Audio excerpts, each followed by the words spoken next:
Tonight, the dig out that could take days. Southern Ontario cleans up after a record-breaking snowfall.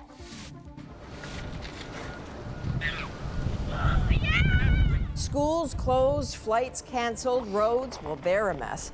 And there's more snow to come.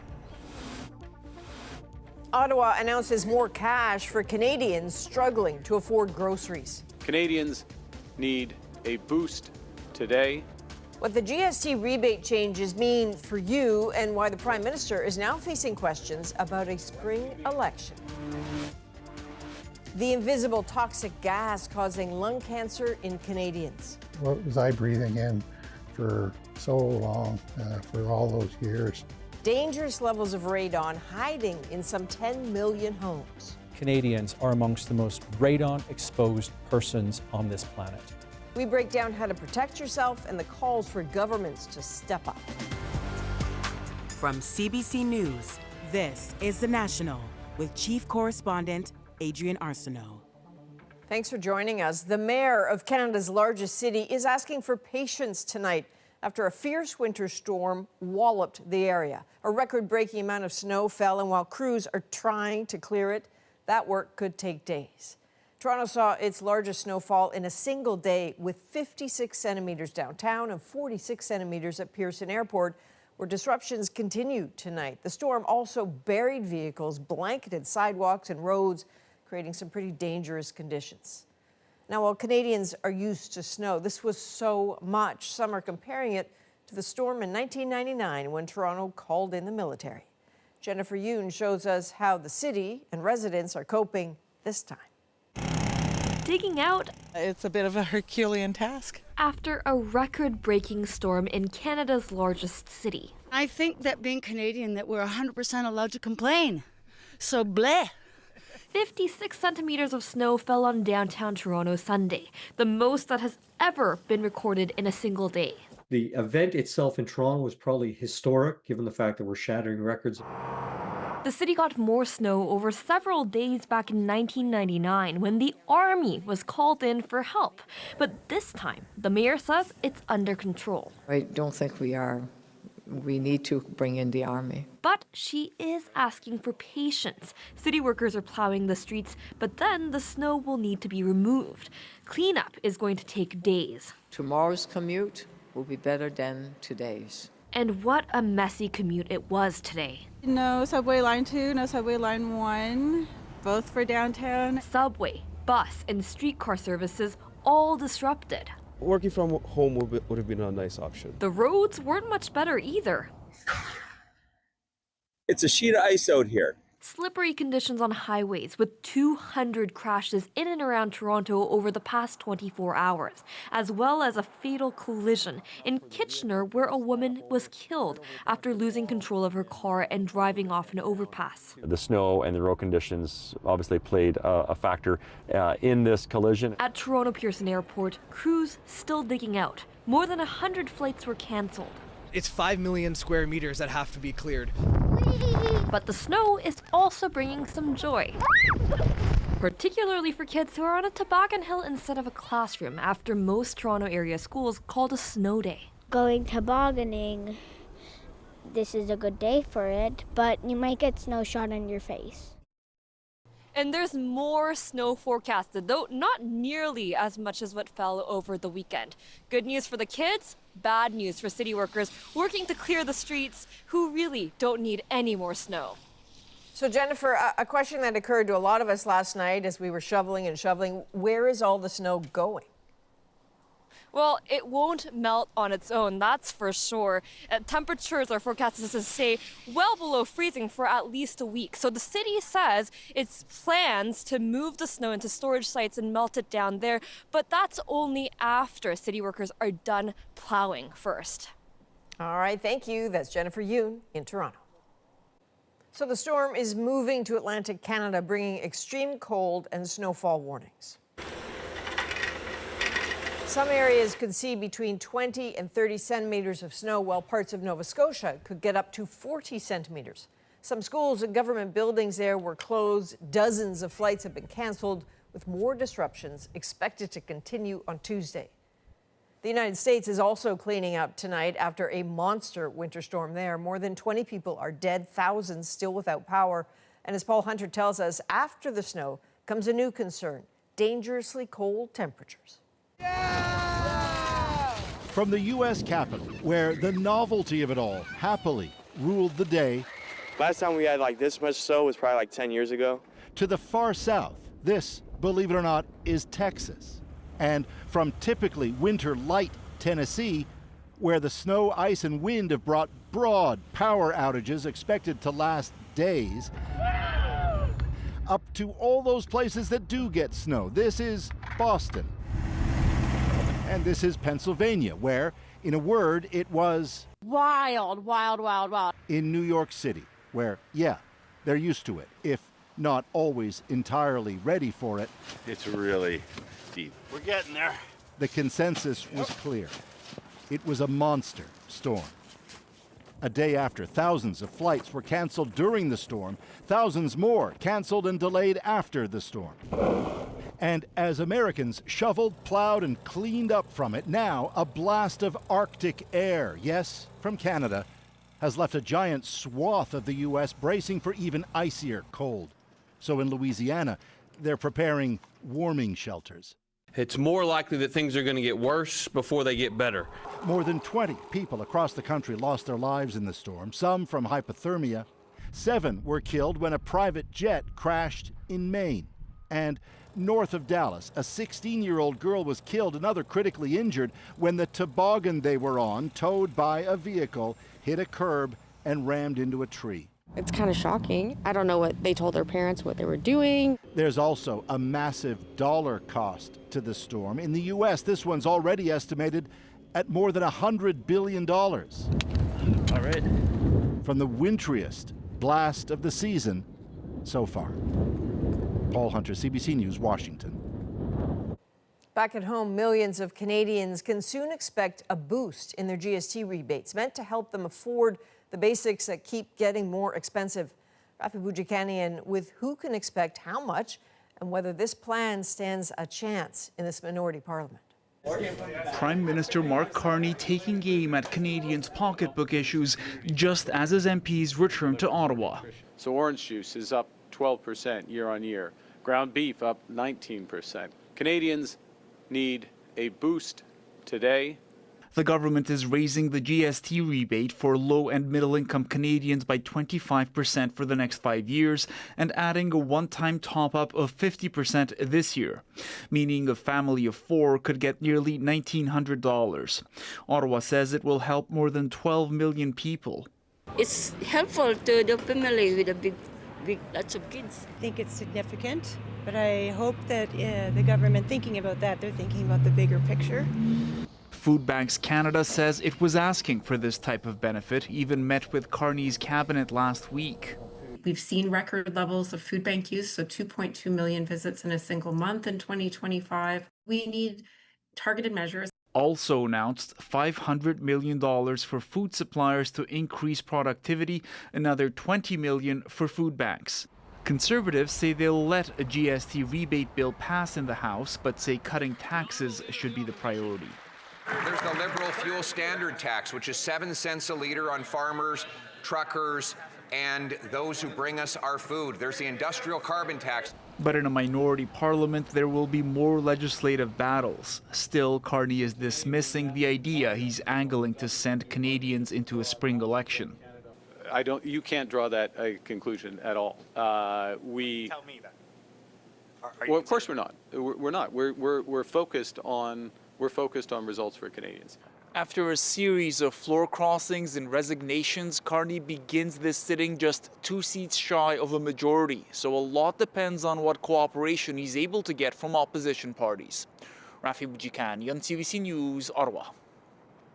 Affordability is one major issue for Canadians. Trade is another. And so on the heels of his trip to China, the Prime Minister also spent much of his day responding to the backlash over the deal he struck there. Ashley Burke takes us through it. We're going to put on his cap. The Prime Minister and Ontario's Premier patching up their differences over pizza.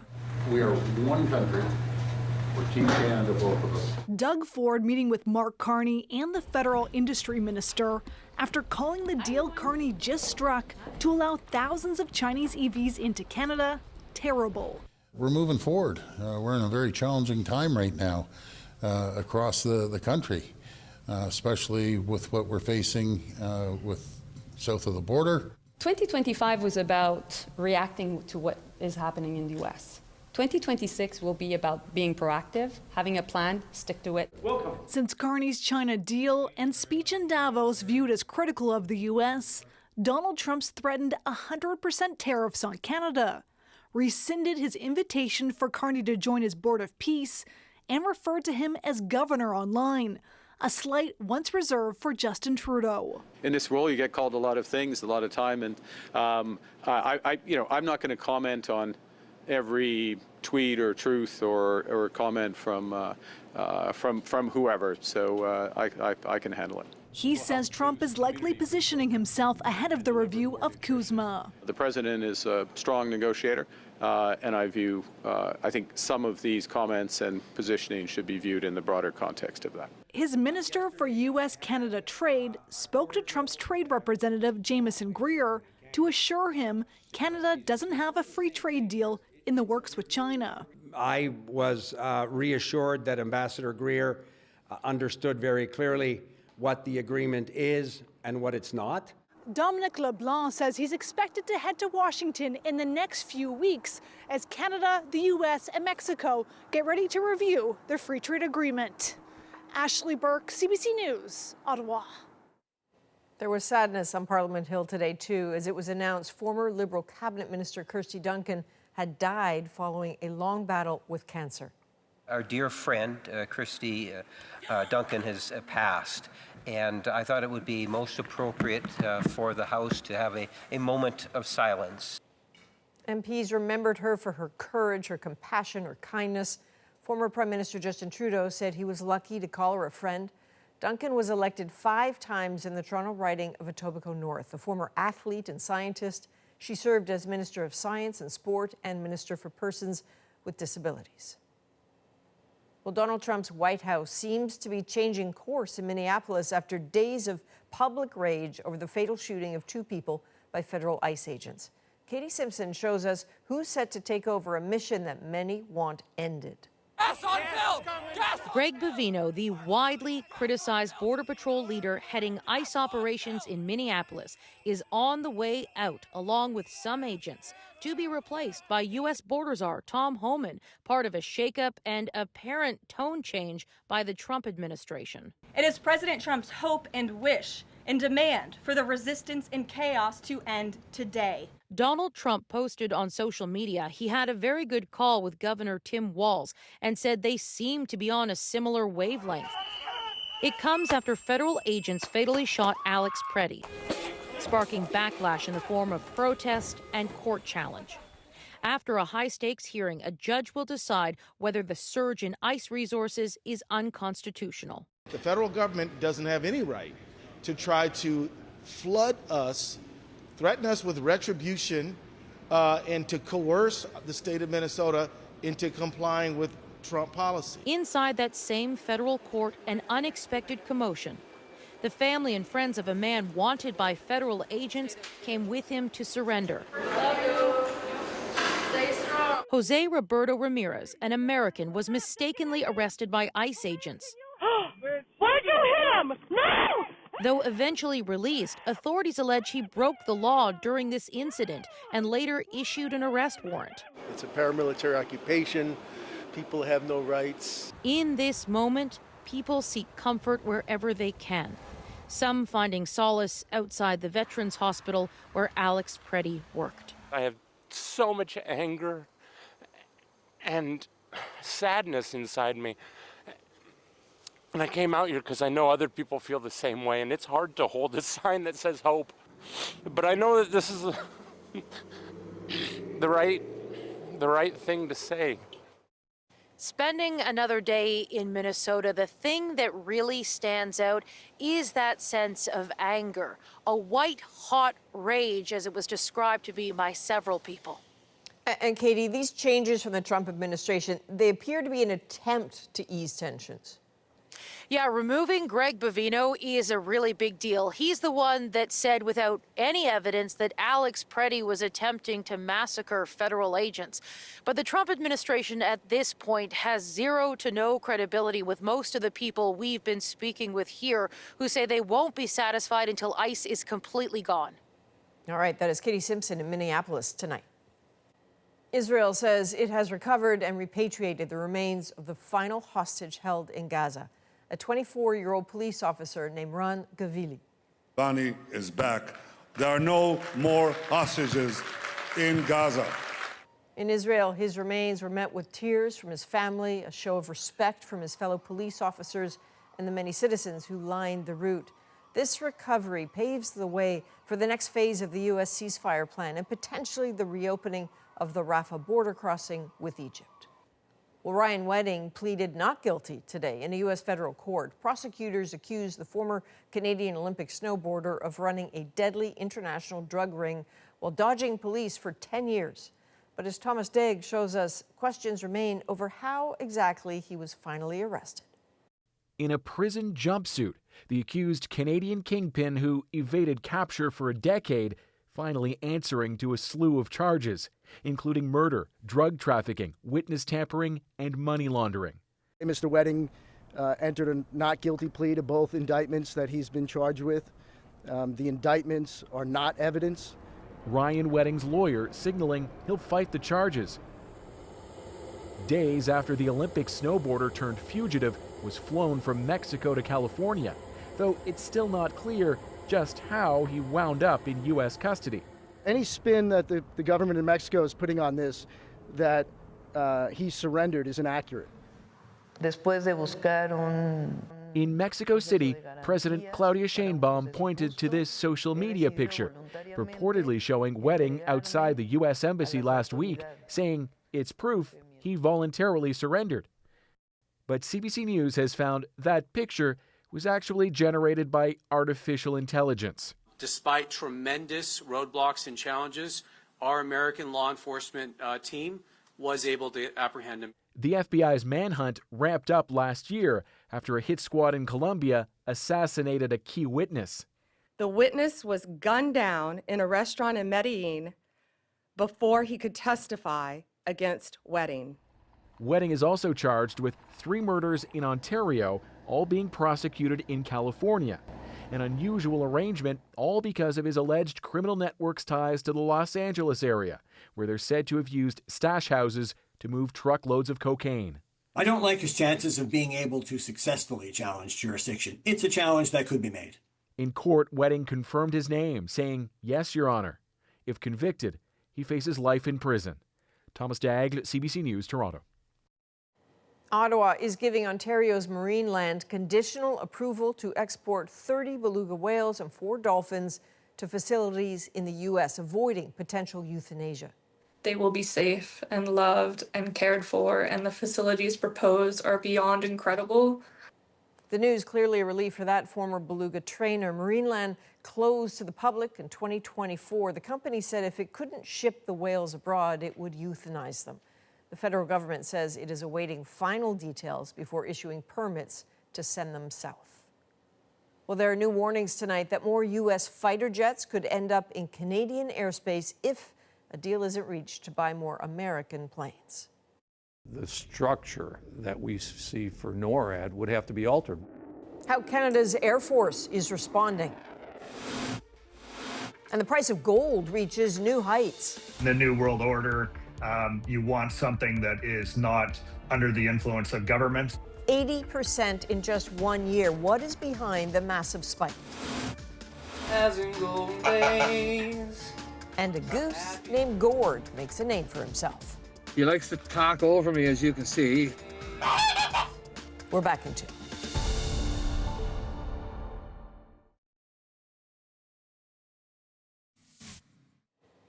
A national recall of Pillsbury brand Pizza Pops is growing. They could be contaminated with E. coli. There are now 11 different varieties that have best before dates of June 2026.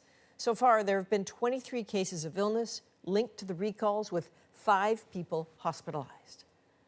Well, there's a new warning for Canada tonight as it considers whether to buy more American-made F-35 fighter jets. In an exclusive interview with CBC News, U.S. Ambassador Pete Hoekstra says opting for a European model could change how Canada's airspace is defended. David Common shows us what that could mean. When a threat is detected in North American airspace, NORAD launches the closest available warplane. Sometimes that's an American fighter into Canada. But the U.S. ambassador to Ottawa says that arrangement would be impacted if Canada doesn't buy more American-made F-35s. The structure that we see for NORAD would have to be altered. We'd probably have to get more F-35s. The United States would. The United States would. In order to fully protect the continent. Canada has committed to only 16 of the jets so far, insufficient to replace our existing fleet of aging fighters. If Canada did not have the F-35, do you think that American planes would more often be in Canada? That changes our, defense capability, and as such, we have to figure out how we're going to replace that. His comment reaching the head of Canada's Air Force. Can we maintain our sovereign control of airspace without F-35s? I would offer that Canadian presence in NORAD absolutely reduces the risk and increases Canada's autonomy and ability to defend itself. The F-35 is one of the capabilities that Canada has decided to procure. Canada's Defence Minister David McGuinty says there is no plan yet around further F-35 purchases. Everything's under review. Denmark is already flying the F-35. Many there now regret the decision. I'm not sure we would buy F-35s again. They're in for repairs about half the time or even more. They need spare parts all the time. And if we can't get those from the Americans, within a month or so, I don't think we'll have an Air Force at all. Polling suggests the majority of Canadians want the Carney government to move away from solely the F-35 in favor of the Swedish-built Gripen, even though the Defense Department assessed it as a less capable aircraft. The challenge, I think, for many Canadians is they are being asked to spend billions of dollars buying a plane to help defend their country and their interests from a country that many Canadians see as the threat right now. That's crazy. Okay, we're not a threat. Okay. The ambassador also tells CBC News Canada could see more benefits to Canadian companies which are helping to build the advanced plane. David Common, CBC News, Luke Air Force Base in Arizona. Millions of homes in Canada are being exposed to a toxic gas that is known to cause lung cancer. Still turn around and go, why me? I did all the things I'm supposed to do. How you can better protect your family. As ICE holds firm in Minnesota, so too does a crackdown on apps created to track agents. We want to keep our kids and their families safe. The National breaks down the stories shaping our world. Next.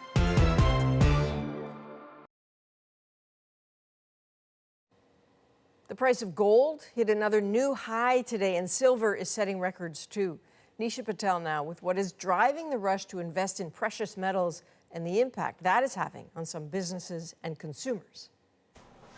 Gold and silver are on a record-breaking run as investors rush to snap up precious metals. Gold soared past $5,000 an ounce for the first time ever.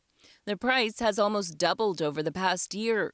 Silver crossed $100 an ounce. It's up more than 270% since last January. If you have an ounce of gold or a kilo bar of gold, you have something physical that is widely considered to have intrinsic value. That's why investors turn to gold when the economy is uncertain. And lately, the geopolitical shocks have come fast and furious. From U.S. tariffs upending global trade to intervention in Venezuela and threats against Greenland. In the New World Order, you want something that is not under the influence of governments. I think precious metals do fit that bill. Central bankers are moving away from the U.S. dollar and are buying more gold. So too are Chinese households looking for alternatives to investing in real estate. While some experts predict precious metal prices could rise even further, others warn that's not a guarantee. If you are buying in at this point, you have to understand that many others have already done so, and so valuations are extremely high. It's the latest change for Sue Henderson, who owns a small Toronto-based business selling custom gold and silver jewelry. First there was COVID, then there was the tariffs, and then there was the rise of both gold and sterling silver.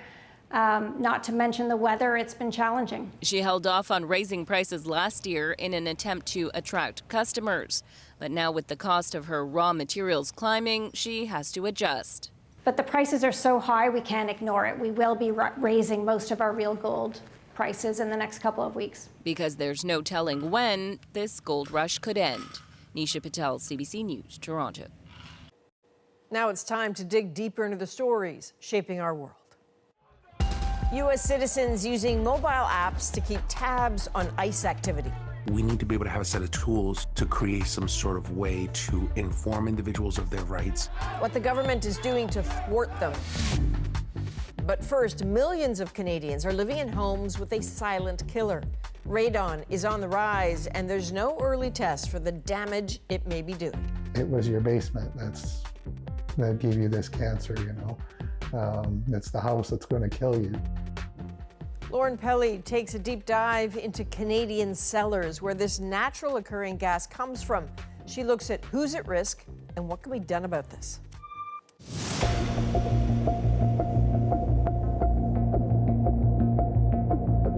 It's toxic.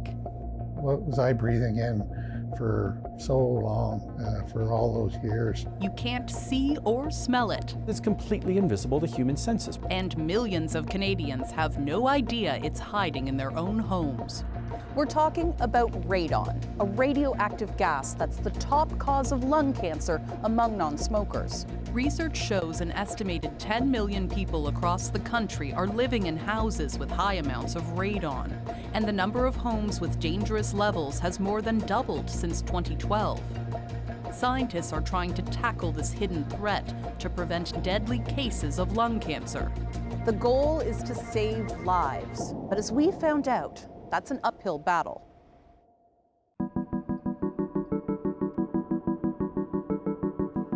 To understand the potential human impact of radon exposure, we went to Calgary to meet Steve Blake. Hi, Steve. Hi, Lauren. How are you? Good. Until 2 years ago, Steve was at the top of his game. The avid golfer felt healthy and fit until a nagging cough led to a devastating diagnosis. The emergency doc came in and said, "Hey, I got some bad news for you guys. You've got lung cancer," just like that. And Steve and I looked at each other and went, "Pardon? Like, there's no way." Steve and his wife Kelly later learned his cancer is stage 4, treatable but not curable. I still turn around and go, why me? You know, I did all the things I'm supposed to do. The father of 2 never smoked. When he learned of the links between lung cancer and radon, he wondered how much was hiding in his own home. There is a strong desire to know, is this a cause? Radon gas is naturally released in the soil when rock breaks down. It dissipates safely in the air, but can build up inside closed spaces, like your home. When you inhale radon, it decays into dangerous radioactive particles. You installed a monitor down here. Yes. Yeah, I was recommended to put it in the basement. Steve spent decades working in his basement. The monitor he put in last year revealed the grim truth. It's a danger zone with high radon levels. Definitely started saying that, hey, there's something wrong here. When you saw this device turning red over and over, what was going through your mind? I just wish there was more information available at the time that we built the house. Many Canadians remain in the dark. Health officials say 4 in 10 households are unaware of radon, even though radon-induced lung cancer is estimated to kill more than 3,000 Canadians every year. That's more than car accidents, carbon monoxide poisoning, and house fires combined. Nearby in Calgary, we visited a groundbreaking research lab where biochemist and molecular biologist Aaron Godarzi leads a national study on radon. Canadians are amongst the most radon-exposed persons on this planet. The team's research shows radon levels vary across the country, and no region is totally safe. 1 out of every 6 properties in Ontario and Quebec has concerning levels. The risk level increases to 1 in 5 properties in the Prairies and Northwest Territories, and 1 in 3 properties in the Atlantic provinces, along with Yukon and the BC interior, while the risk of radon is the lowest on the Pacific coast. The researchers didn't have access to any testing data from Nunavut. We can absolutely see the effect of it once it hits our lungs. It absolutely bulldozes the DNA of the cells it encounters. Godarzi showed us the dramatic damage to cells before and after they're exposed to radon. What we're seeing here, these breaks in the DNA, what does that actually mean for someone if this was happening in your body? What those mean are genetic mutations, and that is the cause of all cancers. In Canada and much of the world, lung cancer is the deadliest type you can get. Godarzi's team says most people can't access screening programs and get diagnosed far too late. If you've never smoked in your life, but you've had high radon exposure, you are currently not eligible. Researcher Dustin Pearson says we need to expand lung cancer screening to Canadians exposed to high levels of radon. But the key is finding a way to prove it by studying something most of us throw away: toenail clippings. It might sound a little weird at first, but there's a good reason for it. Pearson explained when you inhale radon, it turns into a type of radioactive lead, which is shed in slow-growing bodily tissues, like your skin, hair, and nails. Toenails have the least exposure to chemicals and cleaners. Now there's something in them that we can actually measure. The team is aiming to collect 10,000 toenail samples from across the country. They're processed in a special metal-free lab to prevent contamination, then analyzed inside this massive machine. The ultimate goal of all that work? Save lives, save healthcare dollars, and to reduce the overall burden of lung cancer in Canada.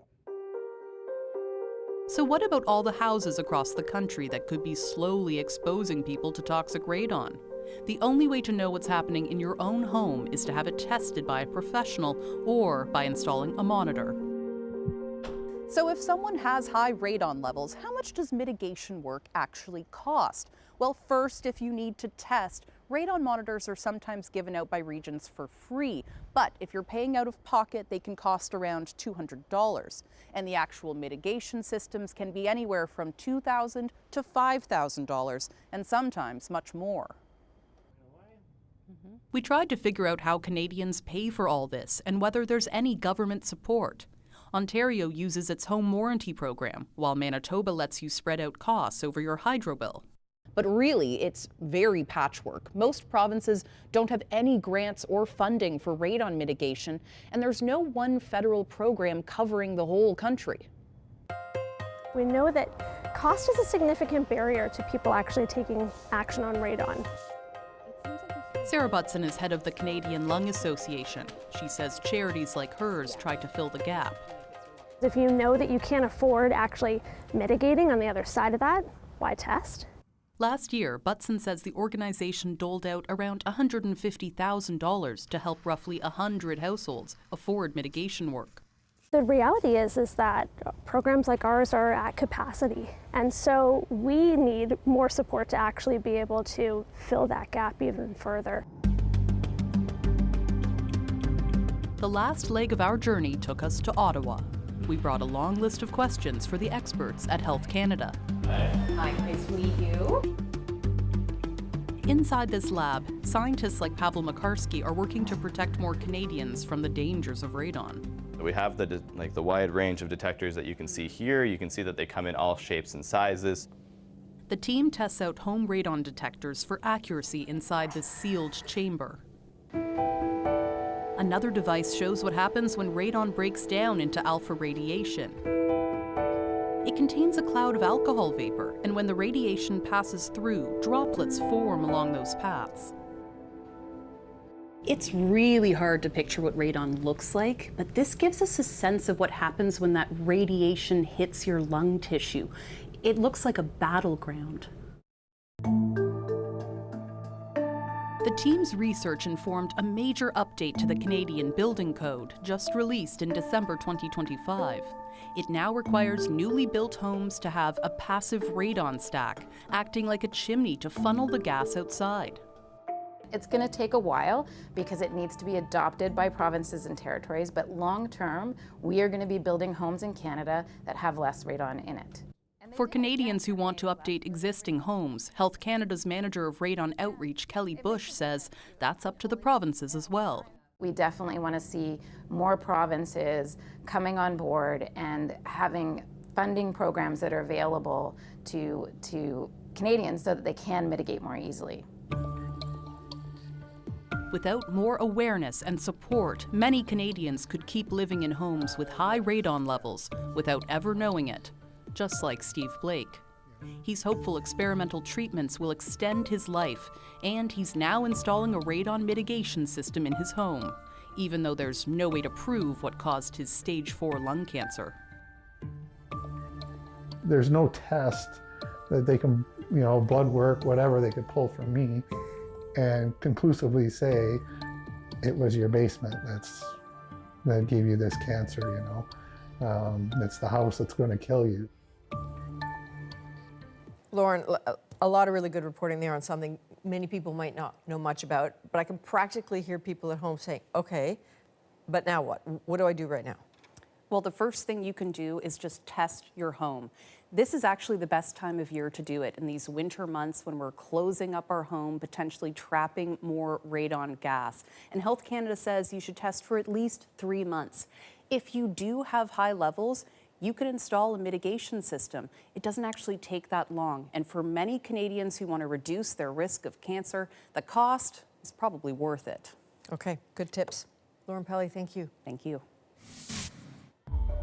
Citizen-led efforts in the U.S. to keep tabs on federal immigration agents in their cities keep running into digital barriers. It's just the government, the Department of Justice, going to the app stores and putting intense pressure on them to remove certain apps. How protesters are fighting back. Next.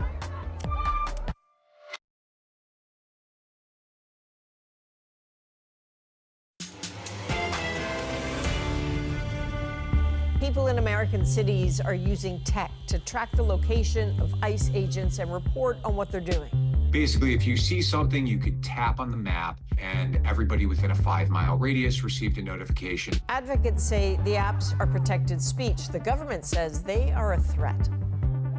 For months now, the two sides have engaged in a cat and mouse game to keep the apps alive or have them taken down. Ashley Fraser looks at who's behind them and who is trying to subvert them. As outrage spreads over the second deadly shooting in Minneapolis at the hands of Border Patrol agents and ICE raids continue throughout the US, some citizens are turning to ICE tracking websites that allow them to track ICE activity in their community. This Minnesota teacher is one of them. She says she's seen a rapid increase of ICE sightings close to her school and uses different trackers to keep her family safe. I got an alert stating that there was an ICE situation. I made the decision to call those parents. We want to make sure that not even as educators, just as citizens in this community, that we want to keep our kids and their families safe. She says the technology that sent her that alert has been essential in keeping the community informed. And that's where these developers come in. Each of them at some point in the last year developed ICE tracking software. Joshua Aaron created IceBlock last April. Basically, if you see something, you could tap on the map. It would bring up a report a sighting screen. At one point, this was the most downloaded app in the US Apple App Store. But that's when Aaron says everything changed, and the US administration started cracking down on these apps. Attorney General Pam Bondi said in a statement that the Department of Justice reached out to Apple today, demanding that they remove IceBlock app from their app store. And Apple did so. By the time it was taken down on October 2nd, we had 1.14 million users, and we were growing by between 15 and 20,000 users a day. The app, along with others like it, were removed from Apple's app stores, and similar apps were removed from Google's Play Store last October. Rafael Concepcion developed de-icer, a site to monitor ice activity on a map. As a person who works in technology, I was like, we need to be able to have a set of tools to create some sort of way to inform individuals of their rights here in the United States and figure out a concerted way to push back. But Concepcion says the app version was removed from Apple's App Store soon after IceBlock. He told us Apple cited their developer guideline that prohibits defamatory, discriminatory, or mean-spirited content to certain groups. CBC News reached out to Apple and Google about why they removed these types of tracking apps from their app stores. Apple did not get back to us by our deadline. Google said de-icer and other apps like it violated their policies. They did not specify which. We spoke to lawyer Mario Trujillo about the removal. I think the government's argument, which is pretty specious, is that these apps were endangering officer safety, when in fact these apps were actually, the purpose of these apps is to protect the community. Trujillo and his team at the Electronic Frontier Foundation believe this removal violates First Amendment rights. There's a long body of case law that says you have a First Amendment right to record the police. They have since filed an information request to find out how Apple was ordered to take down their apps. Essentially, the government can't coerce a third party to do something that it wouldn't be allowed to do. But despite the removal of these apps in the App Store, de-icer and other ice tracking sites operate on websites as well. According to the creator of iceout.org, which tracks sightings on this website, she says the site was used by over 600,000 users in one day. That was the week after Renee Good was killed in an ice clash in Minneapolis. Now, we're not using her last name over her fears of being targeted. What keeps me going is the people affected by these policies and knowing that this tool has helped people feel safe. Other sites like Sherman Austin's stopice.net uses a sign-up system so users can receive and upload alerts of ice sightings according to their zip code via text. I wanted to make sure that I can build something, a platform that didn't really rely big tech companies. But on both of these systems, there are bad actors that flood the sites. Celeste says there are over 50 volunteer moderators that verify if the sightings on IceOut are accurate. And Austin says he's constantly monitoring the site. It's not just people who try to submit fake reports, but there's also attacks on the server just about every week.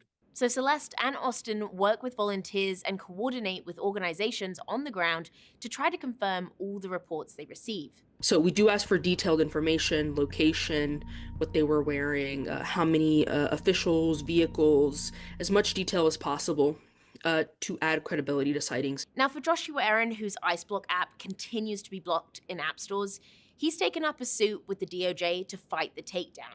This is about going forward, the ability for technology to help humanity. Honestly, technology has assisted incredibly with this. And we know that deportations have always happened in this country. It's happened with, most presidents, but it's been done in a very different way than it's being done now. And this feels like we are under siege in this state. The White House says Tom Homan, the administration's border czar, will now operate as its point person on immigration matters in Minnesota. It says Greg Bovino will remain part of its overall enforcement operation nationwide. Coming up, a musical duo fronted by a goose. When I'm singing, the louder I sing, the louder he goes. Okay, their unique talents next in our moment.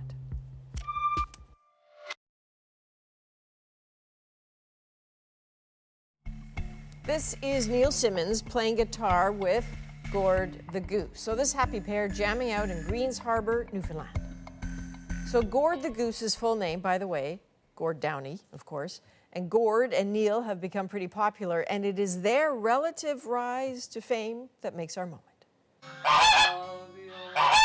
He's as good as any dog I've ever owned. He's with me all the time. If my right hand falls down, it taps him on the head. He used to get a big kick out of playing guitar, and he likes to talk over me, as you can see. And when I'm singing, the louder I sing, the louder he goes. Every time he see me with the guitar, he'd come over and play it and pluck away at it and cock up his head and let her rip. He generally seems to actually enjoy it. All you gotta do is call. There's a whack of people interested over and over and over. People say to me, oh my God, you've made my day. It makes me feel really good. Really does. Sometimes you get down on yourself and you just think, I must be nuts. I'm here hanging around with this Goose. He brings joy. And if I can be a part of that, my God, what better way to go through time than just make people happy, you know? Some boy. So Neil got Gord the Goose, Gord Downey, a baby brother last year, named him Bob Cajun.